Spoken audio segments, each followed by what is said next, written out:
What's going on, guys? My name is Joey Franzo with Flex Training Systems. How are you guys all doing today? Couple new things.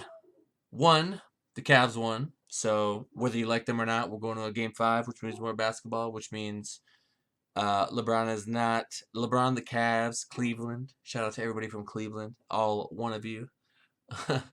um, they're not going to get swept, which is great. Um, for those of you that don't know, basketball was the first real sport that I got into aside from martial arts. I think like every kid, I don't know why it's like every kid gets into martial arts from when they were. I got into it when I was 5, and I kept doing it till when I was like 13. And then I got into basketball, and I did that up until I want to say 16 or 17. I started playing football, and then that's what I did. Um, on and off, I still played basketball. I miss it. I miss it a lot. I don't move the same. Um, Maybe if I lose a couple more pounds, I might get back into it. But just a lot of running on concrete. It's tough on my back. You guys know I got a shitty back, so a lot of pounding can wear on me. Anyway, how are you guys doing? Today we're gonna be expanding on my previous overthinking video.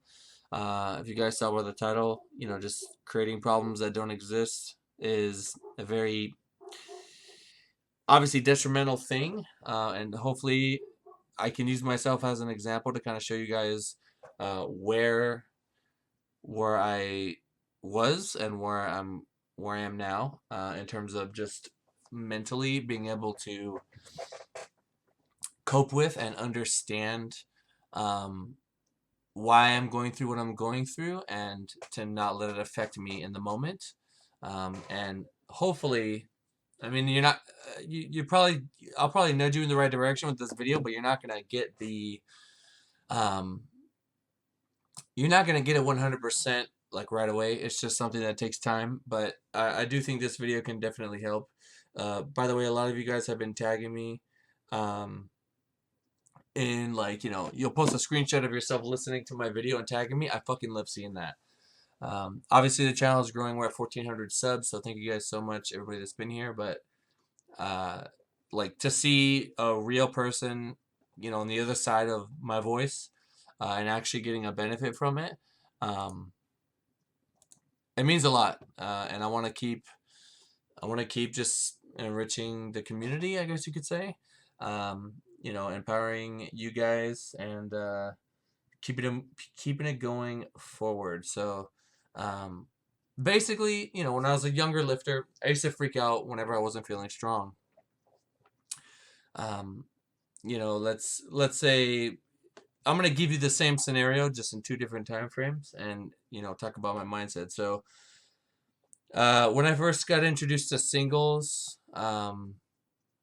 I don't think the coach that I was working with, he didn't have me do any singles. I don't think, unless we were getting ready for something. But uh, when I started, this is many years ago. When I like literally just got into powerlifting, I was actually bodybuilding, and then I was like, you know what, fuck that. I'm way better at bench press than I am aesthetic. Don't get me wrong, I wasn't.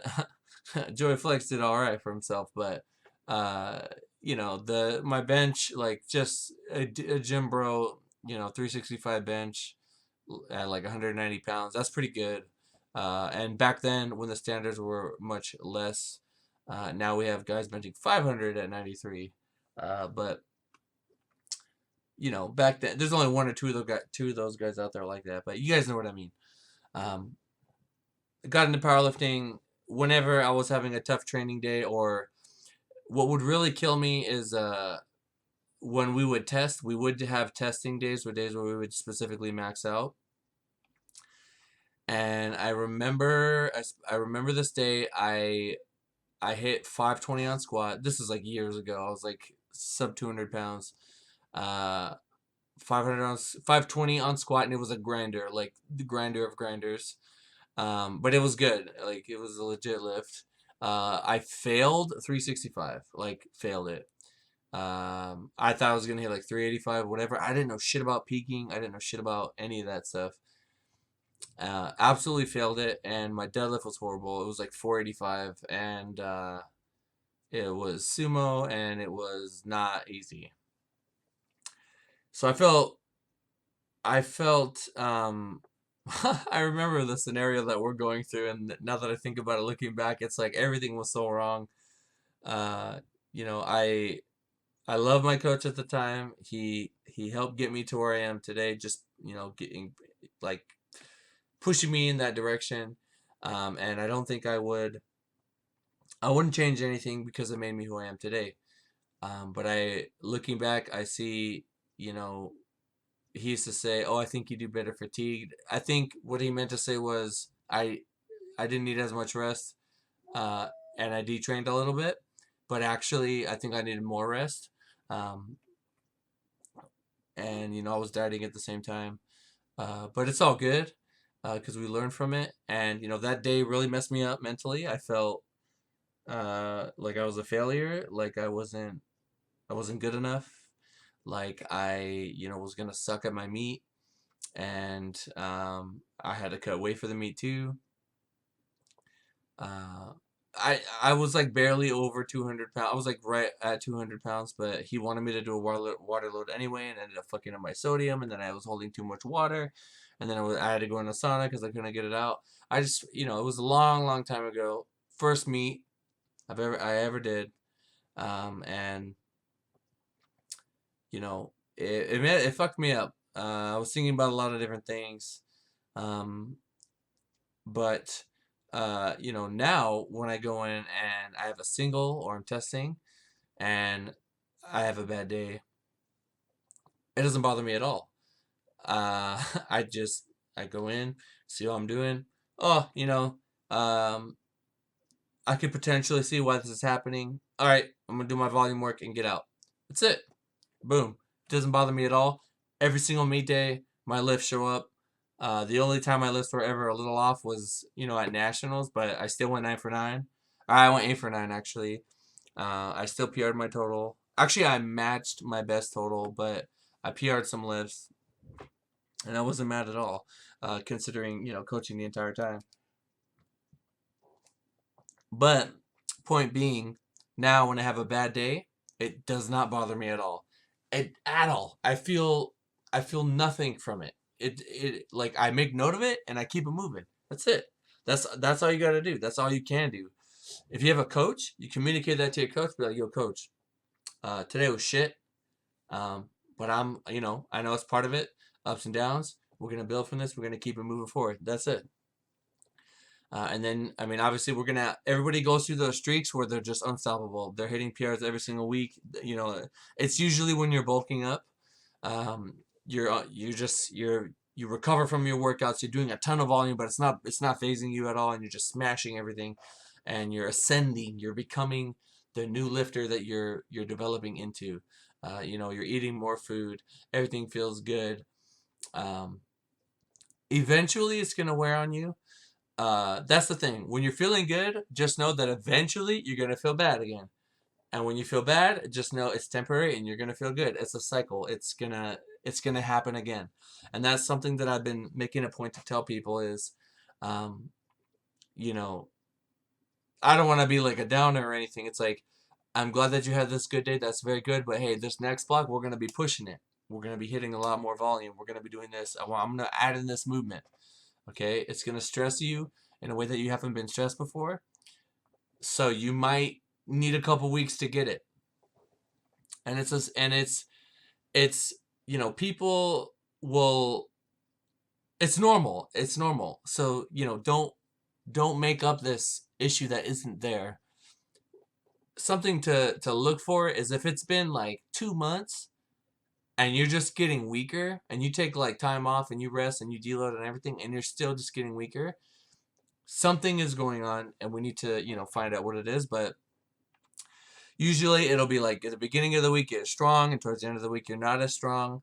And there are guys that like every single time that end of the week rolls around, they freak out.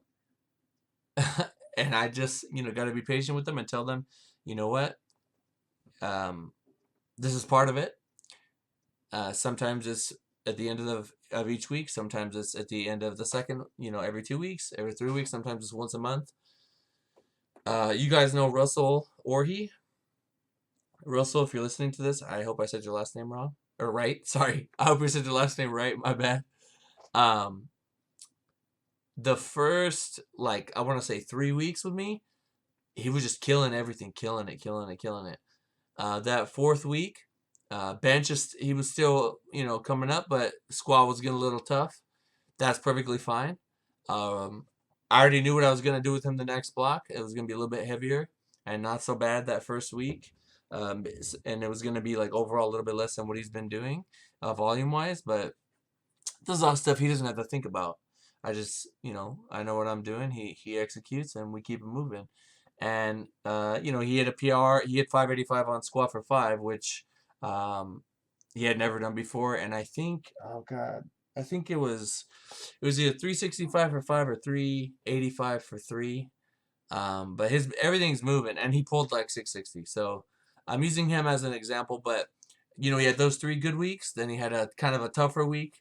I made a quick adjustment, and then he smashed. But like I said, that tough week is coming. Um, that it's gonna come again. It's never fatigue is your buddy, and he comes and he goes. And you don't always need to feel fatigued, but I mean, obviously, if training is not a little difficult, sometimes you're not gonna get better. Um, so you guys just have to understand that when you're going through, especially if you're doing linear progression, if you're running any kind of like percentage based linear progression where you're adding weight every week, it's gonna get hard. Like you're gonna get to a point where it's like, oh shit. I mean, I would like to think that auto regulation is becoming more popular and people understand and see the benefits of taking what's there on the day versus forcing something. But yeah, that's pretty much it, guys. You guys asked me to talk about training all the time. Well, I'll just pretty much explain some of the things you're gonna go through and some of the phases you're gonna deal with.